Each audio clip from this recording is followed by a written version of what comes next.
After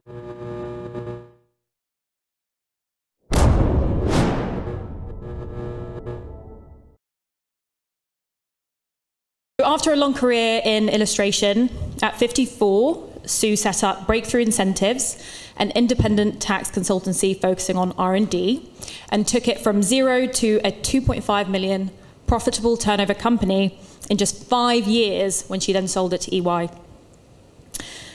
So, please give it up for the amazing, award-winning businesswoman, author, broadcaster, and speaker, Sue Nelson.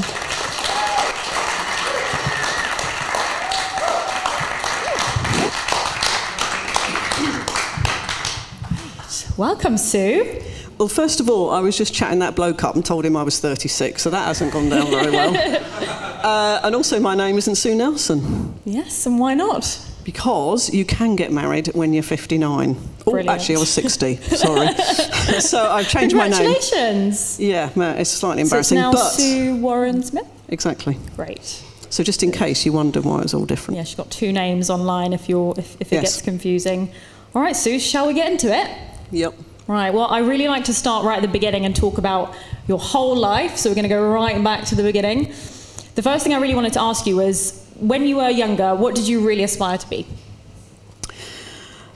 Oh, I don't really know. I don't think I particularly aspired to be anything. I grew up in quite a rough inner city London place with an outside toilet and no bathroom and all that sort of stuff, so there wasn't really anything to aspire to other than I didn't want to be in that for very long. What I was interested in when I sort of got to secondary school was business. You didn't have business studies then or anything like that, but I was very intrigued by the fact that you could start your own business, which I thought was really quite interesting. But I didn't know how you did that.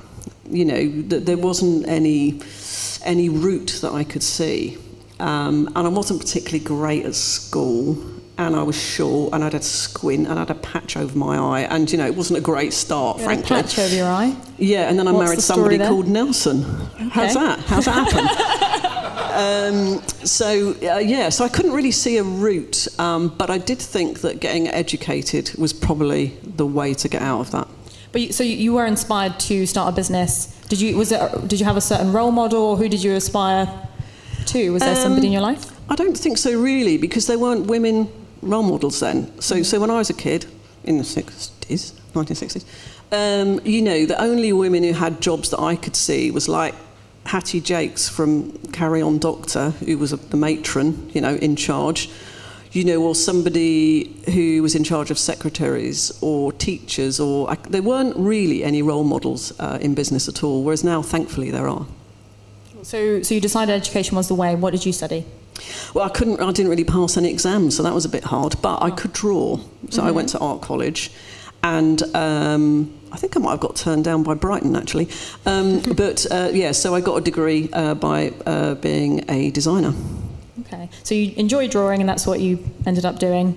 And were there any? So obviously you talked about this childhood, and, you know, not having these role models. What were your drivers back then? What drove you to actually do things and become? I don't know, really. I just think I wanted to fulfil my potential.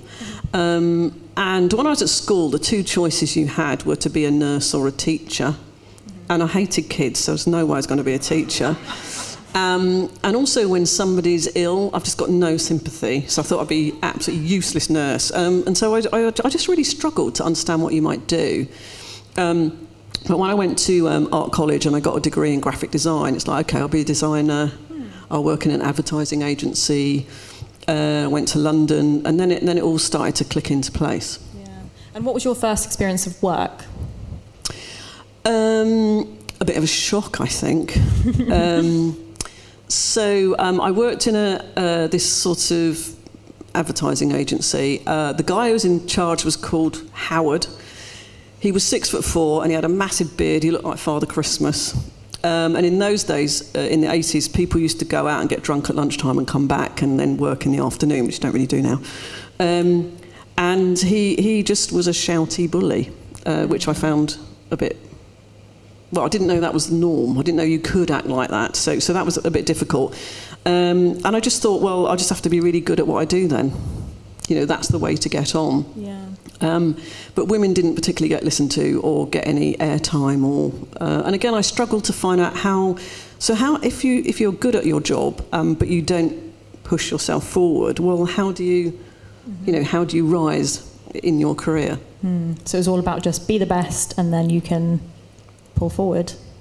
Right. Well, I thought that might work like that. Of course, it doesn't. But it yeah, didn't. No. So so did you see other people around you getting further ahead for other reasons? Yeah, except that I met my husband then, and then we got married, and then I had 2 children, and that put completely no chance of that happening. So that sort of, you know, sets you back again. So tell us about this. So you had a long career in an illustration as an illustrator, correct? No, I wasn't an illustrator actually. I mean, I can illustrate, but the thing about a designer is that, you know, it's right. You know, publicity, and in those days it was television ads, radio ads, and you know, sort of leaflets and posters and stuff like that. So quite a broad spectrum. There weren't computers, so you had to draw them out and draw and stuff like that. So. And so you had quite a long career in that. Was it quite a fulfilling career? Would you say that you? Yeah, because it's creative. Yeah. Really. And I think the thing, if you're a designer, or if you're in digital, or if you're in any creative industry, what you're doing is you're solving problems. So I think it makes you an amazing entrepreneur, because you're constantly working out how to do things better, quicker, you know, and just differently. Yeah. So actually the world now favours people who are creative.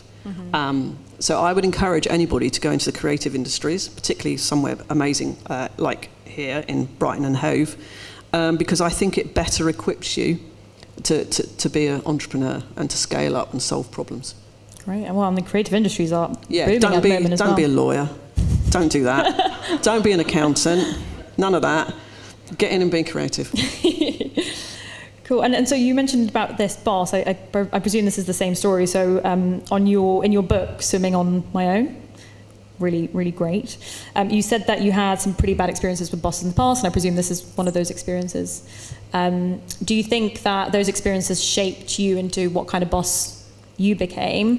Obviously, you didn't have a lot of empathy for people who are sick, but in general? That is true. I think in the end, you just get bored of it. You get bored of people who are bullies, actually. And I think the higher up you get in, you know, in corporate life, with big structures and lots at risk. I'm not saying this is like this everywhere, by the way, but it is in a lot of places. It seems to me that people who are prepared to lie and cheat and bully have an advantage to progress quicker than those who are kind and considerate, and I don't think that's right. Short term, though, right? Short term that happens, but long term, the good people win. Oh, really? Right? Come on, let's have a bit of optimism. How old are you? Oh, okay. I mean, I wish. I mean, I do think that's changing a bit. But I think what those people are really good at, you know, and if you look at somebody like Donald Trump, or, you know, might say Vladimir Putin, I don't know. I think what they're really good at is being slightly, you know, submissive to people above them, but really horrible to the people below them. And they manage to, you know, get that just right, which almost guarantees their progression, you know, through. They're really good at that. And for me, that's not the way you should treat people. And actually, it's a really bad idea, because you suppress other people's opinions. That means you don't make the right decisions, because you don't make them in the rounds, and you certainly don't recruit, you know, a huge variety of people, because you have to recruit in your likeness, because you can't have somebody contradict you. It doesn't work like that for those types of people. And actually, what happens is, as they progress more and more, and that type of, you know, behaviour and their opinions just become more and more in a bubble, they will catastrophically fail at some point, because the world changes around them and they don't notice. Yeah. And going slightly off timeline here, but in your company, obviously employing all these different people, did you ever experience anybody that was like that you employed and then you suddenly had to deal with? Because obviously you can control what you do. But yeah, a couple of people, not very often for us though, because we deliberately wrote our job ads and our interviews and all that sort of stuff to talk about people's attitudes and behaviours. I mean, you'd never employ Ed, would you, if you got the, you know, if there was a job advertised. Only joking, Ed. but because actually what we're interested in is, what is somebody like? What's their culture like? How do they act? How do they react? Are they okay with change? Are they adaptable? Are they kind? Attitude. Are they nice? Do they like other people? That's what we would test at interview. Couldn't care less what they'd done. Really couldn't care less. In fact, we didn't ask for qualifications, didn't ask for references actually, because it's of no use to me. It doesn't matter at all. What we're interested is in getting a really great team of people. And with all due respect, in 5 years, to sell to a multi-billion-pound international company with just 22, 23 of us, and be sought after and bought, means that these people can achieve amazing things if you just let them. Just let them. Step back. Don't, get rid of your own ego. Let people do those things. It's amazing what they can do. Amazing. And going back to your career, I'm really curious now, what kind of employee were you? Probably arsey a little bit, I would say. No, I think I'm a really hard worker. I didn't believe in treading on people at all, but I think as I got older, I got more confidence to challenge in a very constructive way if I didn't think things were right. Whereas before, when I was younger, I would just change jobs if I didn't like the culture. But you can't keep doing that. I think a lot of people do that these days. Well, actually, everyone's talking about the fact that people are leaving jobs because, of culture. It's quite a big thing at the moment. But how do you challenge, this is going into a whole other talk now, but how do you challenge a culture when you're one employee in a big company? Do you want to be there? I don't want to be in places. I don't want to leave. I don't want to be in places like that. Yeah. And I think for me, what we found is if somebody didn't fit our culture, it might not necessarily be their fault. It's just it doesn't suit them. Yeah. So it's better to have those conversations early on and say, look, it doesn't suit you. The longer you stay, the more you're going to lose your confidence, and actually we'll help you go and get another job. So we would help them get their CVs sorted, we'd help them, practice interviews, and then we would help them exit elegantly from our company. And actually they ended up being ambassadors for us when they left. So why would you not do that? And Brady, our managing director, and me always had this saying, is we'd rather have a hole than an arsehole. Because you will fill that gap eventually. But if you get the wrong person in there, it doesn't matter how brilliant they are, they will upset other people who will leave and not tell you. And so a really difficult, obnoxious person is not worth employing, doesn't matter how great they are. It's my personal opinion. That's right. So tell us about this transition from design to then setting up your company. Was it straight away like that, or was there other things that went on so I think, between? Like most people, you start off doing something, start off being a designer, and then I got more involved in marketing and business development. So actually my roles were actually very broad. Marketing strategy, then you end up being a chief executive somewhere, and you just rise up a bit, I suppose. And then eventually, I think for me, so I was corporate, I worked in banks, worked in charities, went to sort of different organisations. But I think eventually, and okay, I do admit I was 54. Eventually I was thinking, right, I've got 6 more years of working. I can either try this experiment and go for it, prove it can be done with nice people, or I can just sit here working somewhere I don't particularly like. So I decided to go for it, and then I thought if it all went pear-shaped, okay, I might, be 60, but then actually I'll just have to go and work in London for a couple of years and make that money up, and then I'll retire. So I sort of gave myself 5 years, really, actually, which is how it worked out, to try this experiment. I put nearly every bit of money I had in it and just decided to go for it.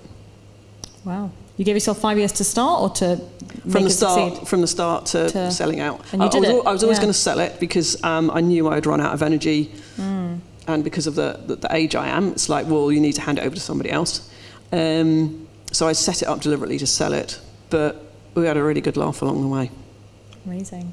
And so what was it like then, you've decided to start, and also actually backing up on that, how did you end up going into that particular company, so R&D tax credits, where did that come from? Basically you don't get invited to dinner, because if you say you do something in tax, like nobody speaks to you. But it wasn't about that for me. It just was still marketing. So if you apply for R&D tax relief, what you do is you go around and you see amazing companies, very much, I'm sure, like people have companies in this room, you go and talk to them and find out what they're doing, which is fantastic. You learn about all these things you never knew about. And then you have to write a story about what they do. Well, that's marketing if there ever was. The fact is you then use that story to then get them some money back. So for me, you could call it R&D tax relief if you like, but it wasn't. It's about meeting amazing people, writing their story, and then trying to get some money back for them. So I didn't actually consider it to be that different. Yeah, I like that. Especially that for a lot of them, they go, I'm going to use that for my publicity. That's really good what you've written there. Yeah, okay, use it. It's great. Yeah. And did you have all the people around you to help you set up? Like, did you just know everything to do because you've had worked on all these different companies, or were you kind of like, where do I even begin? Well, my first company I started, I think I was about 22 or 23. I started a graphic design agency after I'd worked in London. And I just learned a lot about how you set up a business. That catastrophically went tits up, so that was... You learn loads when that happens. And then I did a bit of consultancy for a while, as a small consultancy when the kids were younger. So this was my third crack at it, I think. Okay.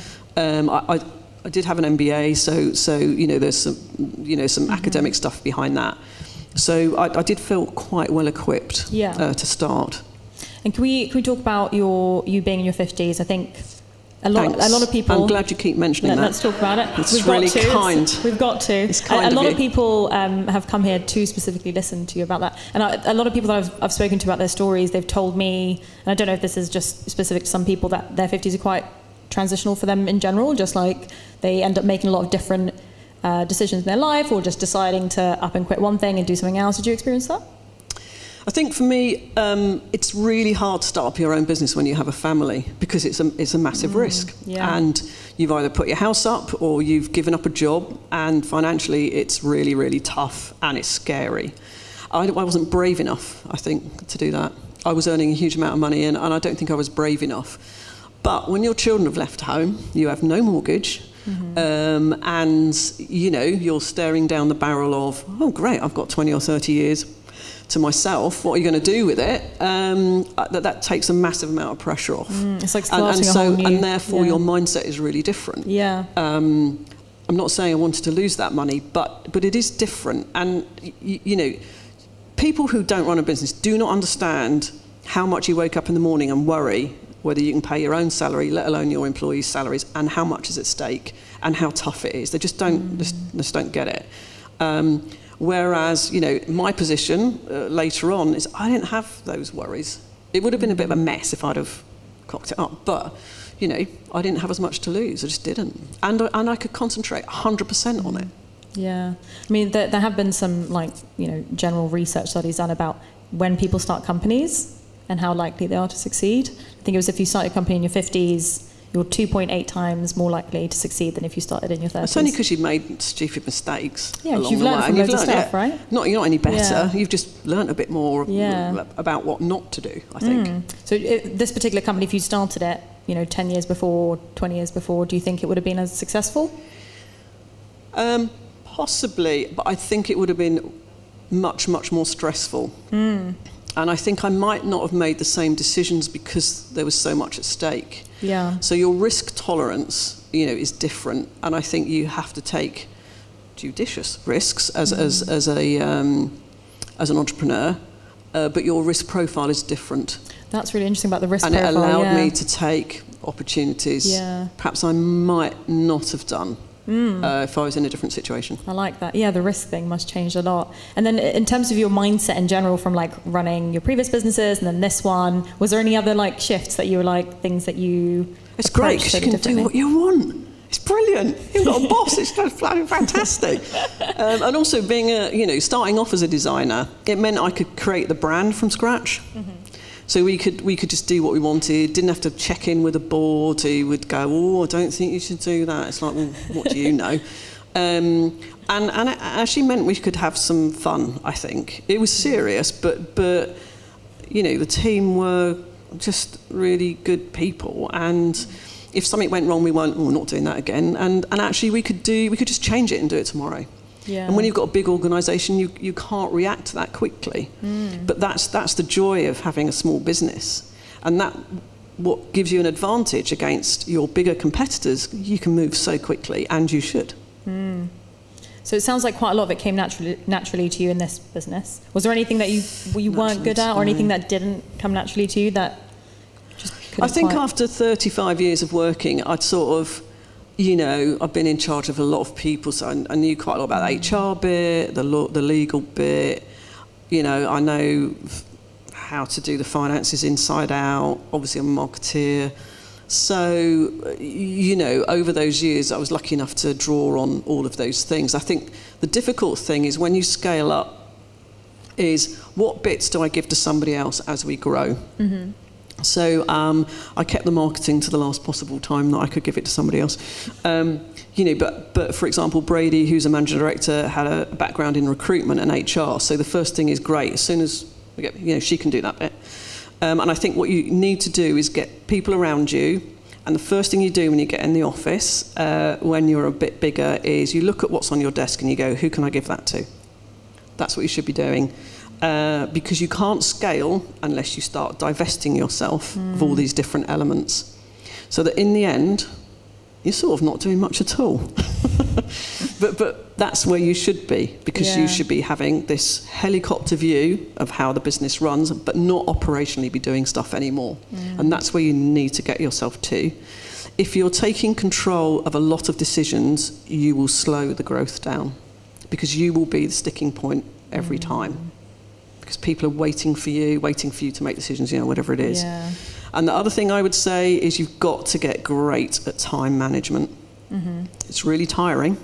And if you've got a full diary and you're booked up for the next 4 or 5 weeks and nobody can get to see you, you are rubbish at time management and you are not a good entrepreneur. You've got to make time for yourself. You've got to build stuff into your diary, or at least a couple of times a week. You've got a couple of 2 or 3 hour blocks where you can think, you can talk to your staff, you can be surrounded by everybody else so that you don't lose touch. And you tell everybody they cannot put any appointments in those, come what may, no matter how important they are, because you must have those every week. And you must be around everybody in the business, otherwise you're not going to make great decisions. So manage your time, because you need the energy and you need to be on it every day. So get good at time management if you're not. It's a critical, it's not talked about much, but I think it's a critical skill for anybody that runs any type of business or manages a lot of people. How are you going to get up the top of this pyramid and gradually give stuff away as you go up? That's the hardest bit to do. You'll get sales, but how are you going to actually operationally manage it? Scale it, absolutely.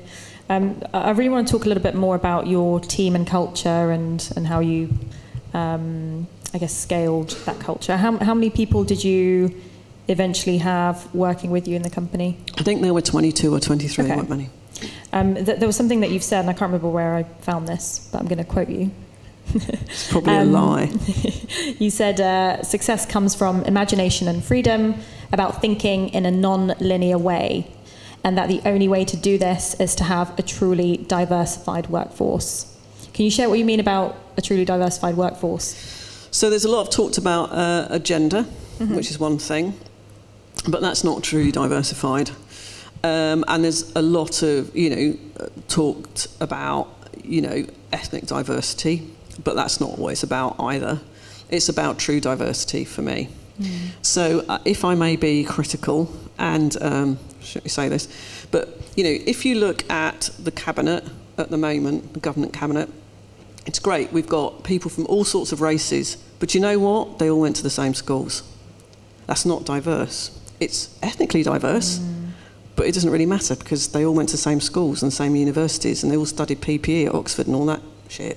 So, it's not that helpful. Yeah. It would be helpful if it was mixed up with a whole bunch of other people. So for me, truly diverse it's an age thing, it's an education thing, it's colour, it's identity, it's gender, it's all of those things.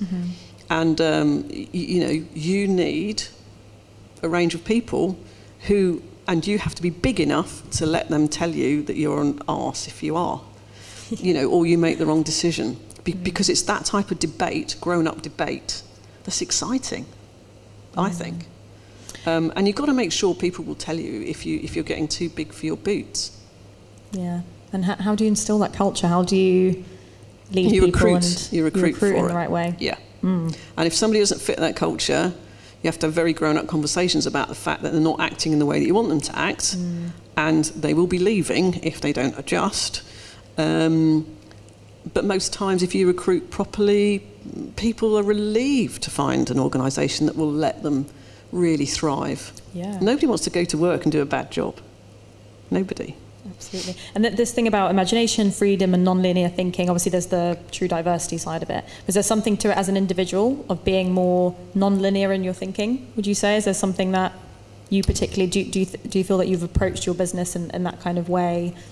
I think a great example, as you've already mentioned, for you it wasn't R&D tax credits, for you it was writing people's stories. And I think that's a really great example of looking at something in a completely different way. Yeah, I mean, I think if you've just got different people, they'll come up with different ideas. Of course they will. But you have to ask them. You have to let them. Yeah. And you have to create a culture where that's okay, or it's rewarded, really. Yeah.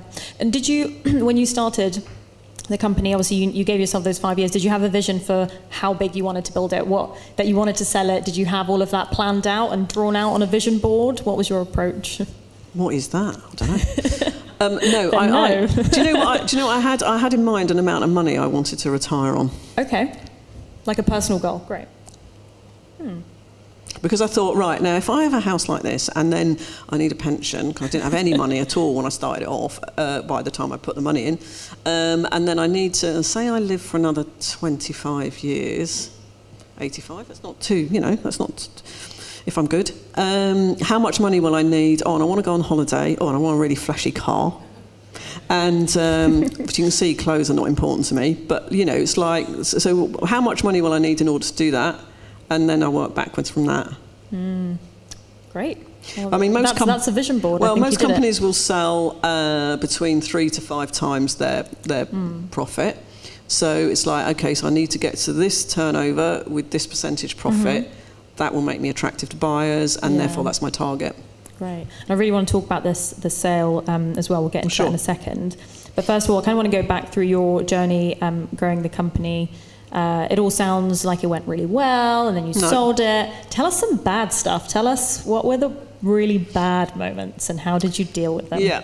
So one of the things I did, which was a massive mistake, because I said I'd never do this. I said I'd rather sell the big issue than do this, but I did do it, and that is I employed my husband. Well, that's spectacularly wrong, because I realised he was crap. He was useless. What was his role?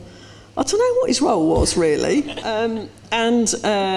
We'd been married for 29 years and all that sort of stuff, and it didn't go very well. But I think it is very difficult to work with relatives, and it's hard. And that could be, working with your children. It could be a family business. It's really tough, because can you still have those conversations? And it is very hard. The sort of business things that we did wrong, I think I let go of the business too soon. In what sense, like the So when roles? I was saying, and actually we had a massive dip about the second or third year, and we really plateaued, and it's like, no, this is growth. And I couldn't work out what the issue was. So I had to go back in to be quite operational, to sit in there and actually really work out what it was. And I think basically what we did is we set the wrong targets, I think. And target setting dictates behaviour. And actually what we were doing is looking very much at getting new leads and, making lots of friends, as you would say. But actually we weren't looking at converting those things. Right, because actually that's what counts, and it's great networking, but is that of any use? It's great making friends, but, they do have to turn into business. Or introduce you to somebody or whatever. And I think we concentrated too much on spreading that out and not focusing on what it brought in. So we had a bit of a dip, and then that sort of corrected. Other than that, oh God, I made loads of mistakes. I mean, give me an area that you'd like me to talk about. What was your worst moment in business where you were like, My worst moment in business wasn't actually in that company. Okay, yeah. Would you like me to? Yeah, tell us. Yeah. Tell us. Okay, so a lot of you may deal with the media. I don't know, so you're trying to get PR and get in front of stuff. And one particular job, I used to be on television and radio a lot because of some of the work that we used to do. So I'd be on BBC Breakfast or, you know, Radio 4 with John Humphreys in the morning, you know, all that sort of stuff. And then one day, I won't go into the ins and outs of it, but I was at something like this, and I didn't think there were any journalists. I specifically asked at the time, are there any journalists? Because I'm going to be a bit, you know, over the top. And I described the place I was working at the time as the arse end of the world, as a joke, right? Completely as a joke, because I worked there, and my staff came from there.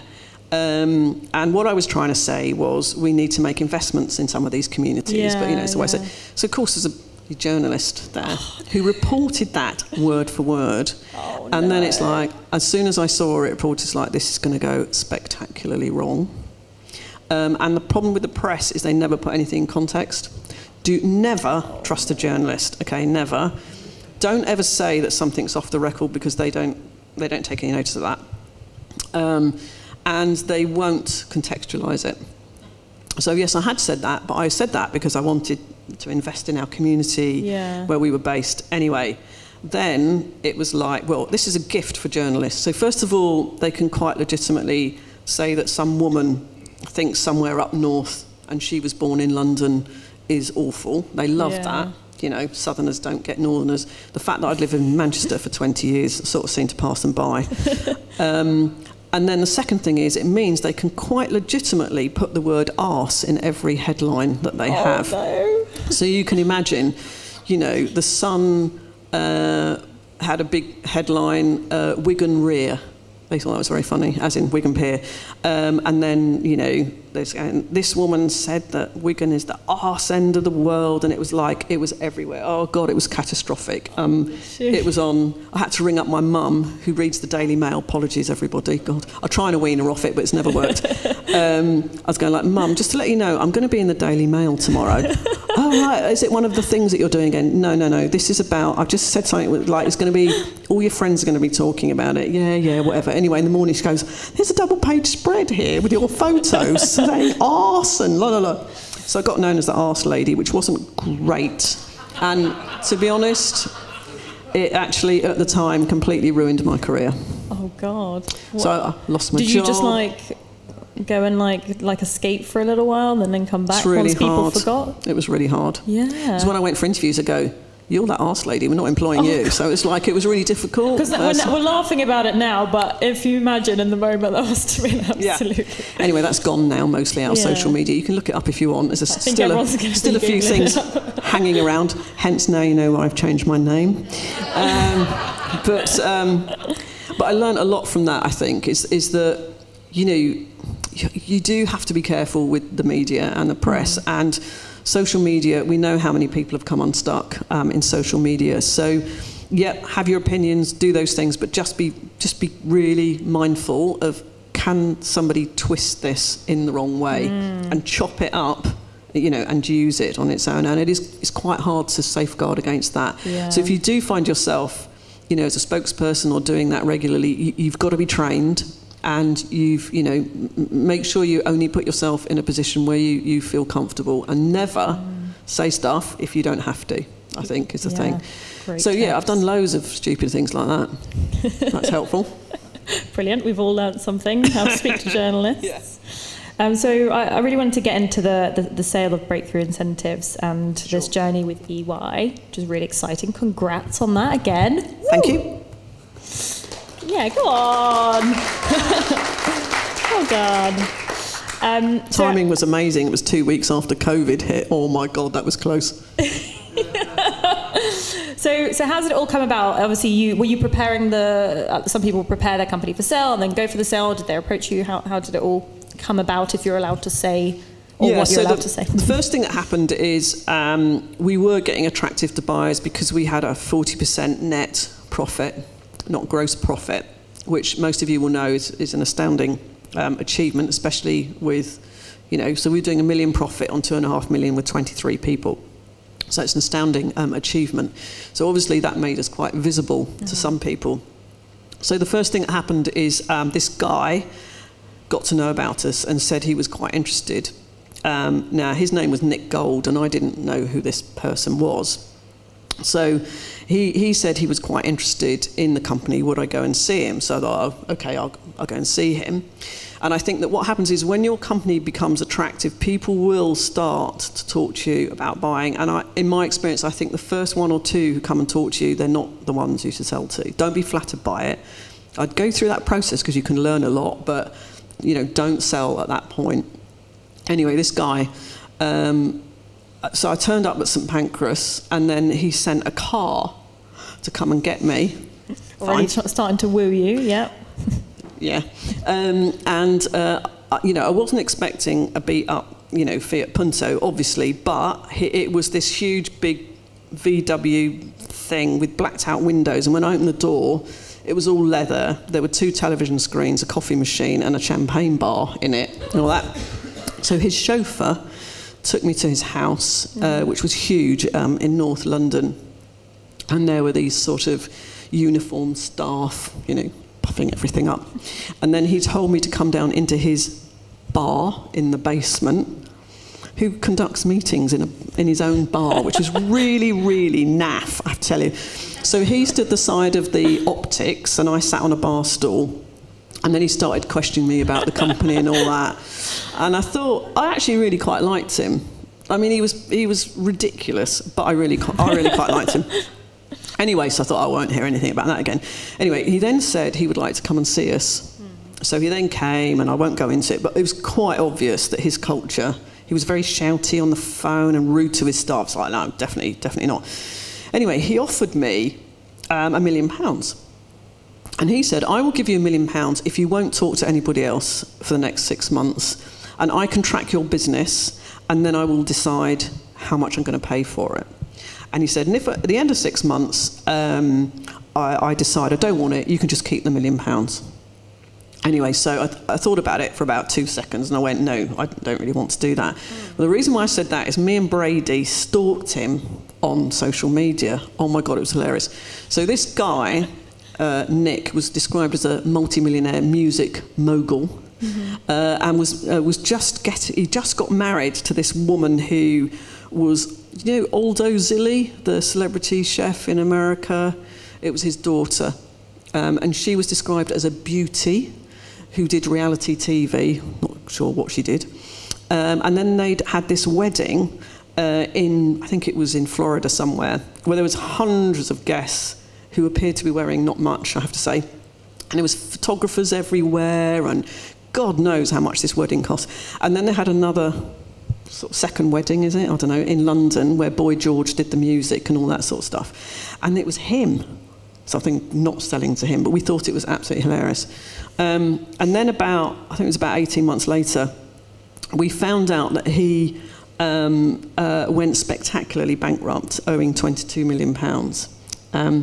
So my advice is, definitely don't go with the first person who comes across, but also check people out. Go on Companies House, check out social media, really, really make sure you investigate whoever it is you're talking to. And if you're not comfortable, don't even bother. So after that episode, which we found hugely amusing, I then went to a proper business broker with a proper corporate lawyer and a really good tax accountant, got this team together, and then we started putting that package, if you like, together to go out to buyers. It was all very confidential, didn't let the staff know, and it's not because I didn't trust the staff, but what I was really worried about is that they might think that they were going to lose their jobs or whatever, and I didn't want anybody to be unsettled or nervous. And I wanted to sell to absolutely the right sort of people that valued our culture and would look after our staff, which is what we found in the end. So what you do is get a great team together. The business brokers we used then proactively sold us, which is really important. So don't go to one of those business brokers that's like Rightmove, where they take your details and put it on a website, not particularly helpful. You need somebody who will talk to you at length, understand your business, and go out and search for buyers, not advertise, which is what they did. Valuing a business, am I talking too much here? Is that all right? No, please, really interesting. So valuing a business is really difficult. And I think normal businesses, it will be between 3 to 5 to 6 times profit. Nobody gives a toss about your turnover. Nobody.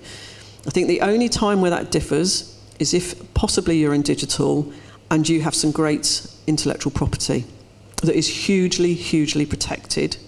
And then what somebody's buying is they're not actually buying your company, they are buying what you've invented as such. So that world works differently. But if you are going to go down that route, you must protect what you're doing. You have to protect it, because otherwise you have nothing to sell. If somebody can rip it off, they will. But if we return to my normal world, it's about the profit that you generate. So in general, it's going to be around about that, but it's like selling your car. It's actually about what somebody's prepared to pay for it. We were really lucky, but that's because I think we had stunning figures. We had, I can't remember now, 37 potential people who are interested, and then we got it down to 7 buyers that we really thought fitted what we did. You have to remove yourself from the business by the time that you're selling it. And the reason for that is it takes at least 2 days a week to sell your business over 6 to 9 months. They want to know everything. They'll want all your bank account details, all your bank statements. They'll want every single contract of your staff. They want to know all your pension details. They want to see every board meeting minutes that you have. They'll want to see, I don't know, just want to see everything. Because they don't want to be left with something that they don't know what was under the bonnet, so to speak. So they literally go through every single thing you do with a fine-tooth comb. Everybody's salaries, have you done your national insurance payments, can we see all your VAT returns, everything. Now that takes a huge amount of time. You have to be the point where you sell your business down to 2 or 3 days a week, because you will not have the time to actually get all that together. And you can't devolve it to somebody else, because they will leak the fact that you're selling the company. So you've got to get that together. The second reason why you need to extract yourself from the business is if you sell your business with you in it, they're buying you. And therefore, they're going to be tying you down to working for them in your business. It's not yours anymore. And is that what you want as an entrepreneur? You've got to really make that decision. If the company is me, they're going to be buying me and not a company. And then you won't be in control of the decisions or the targets. Your payoff will be based on what you bring in, but actually you don't have control of what you bring in. So how likely is it that somebody's going to make that final payment? And I've seen it go wrong so many times. So I think you've got to make sure they're not buying you, they're buying the business, which means your processes have got to be great. Everything's got to work really well, because that's what they're buying.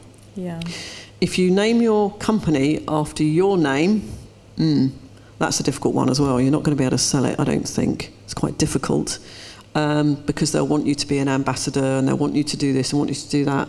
So, remove yourself from the company, give yourself the space to sell the company. You've got to prove it can work while you're not there. So, you've got to get to that point where everybody else is making decisions. That's what I'm saying. You're getting up and up, and actually what you should be doing is devolving yourself operationally so that actually can do without you. Hard thing to do, but that's what you've got to do.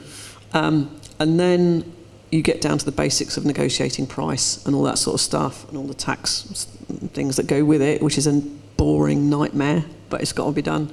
And it'd be very difficult to do that quicker than 9 months, I would say. Wow, very long process. The other thing is, if you don't remove yourself from the business, and you're the person responsible for getting money in. That's nice and quiet now. As soon as you're diverted, your income will start going down, which allows the buyer to be in a much better negotiating position, because you've had a dip in income. So you've got to make sure that you've got a trajectory, because keep the whole business going. Yeah, because what a buyer is buying is, where is this going to be going in 3 or 4 or 5 years' time? So you've got to show a trajectory, and I think the key to selling a business is timing. At what point does it look the best it's going to be? Yeah. And I've run out of energy, and like this is the point where it has to be. Yeah. So it is about timing, removing yourself. What is it you're selling? It's got to work like a machine without you. I mean, there's so many different things to think about at the same time, right?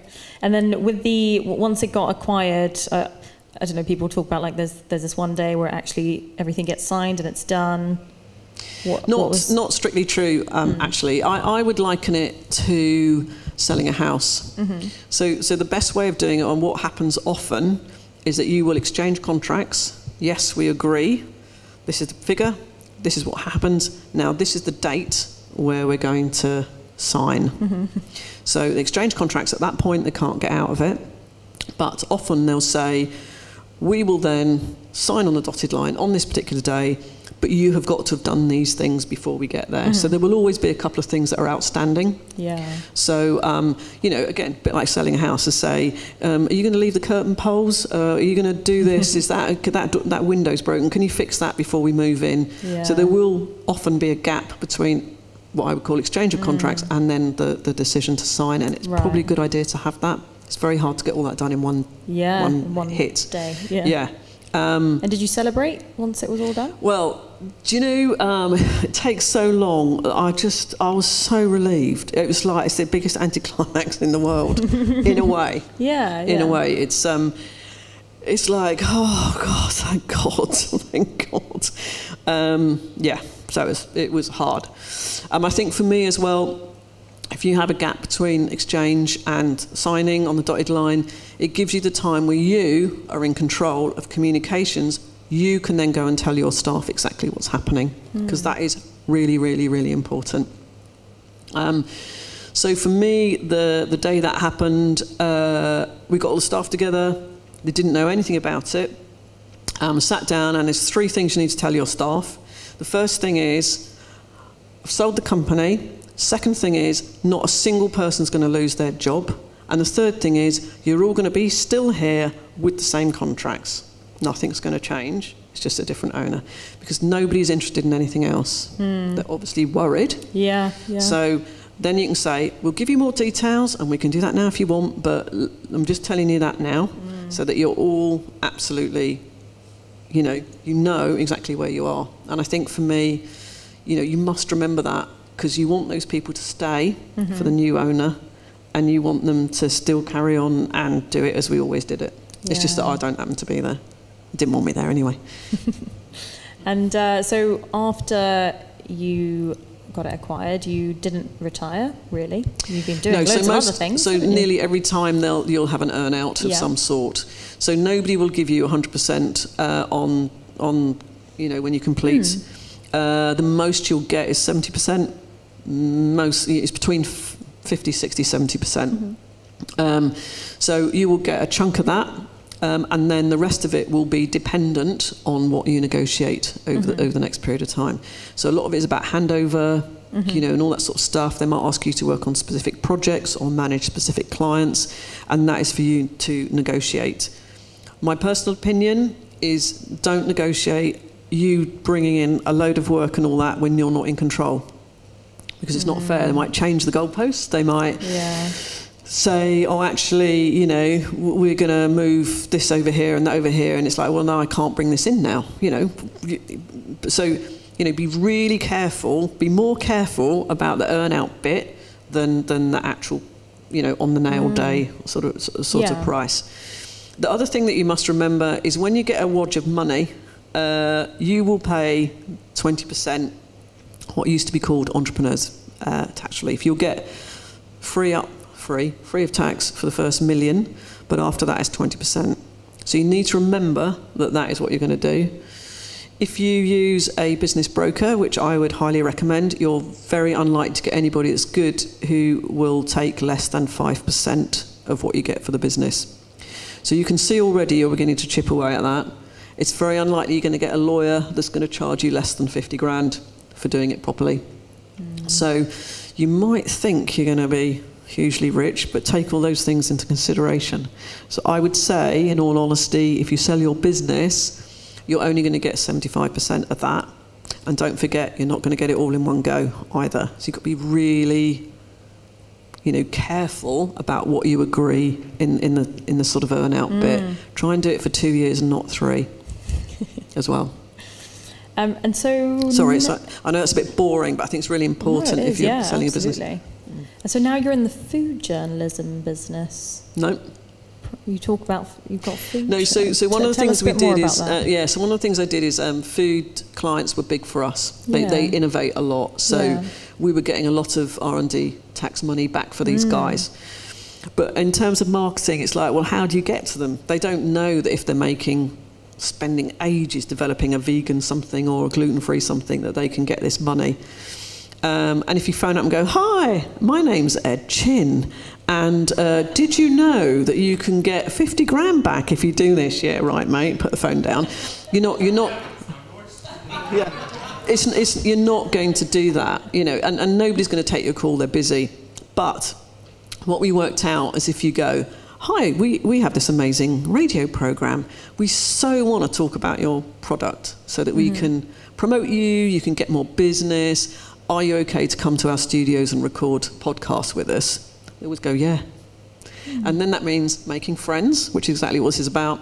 It means you make a friend with that person, you can help promote them, and then you can have a really casual conversation about, this is amazing, do you know what, we can get you some money from that. And so we always did this radio show as part of our marketing route to market. And then when I sold the business, it's like, well, I need to keep doing something.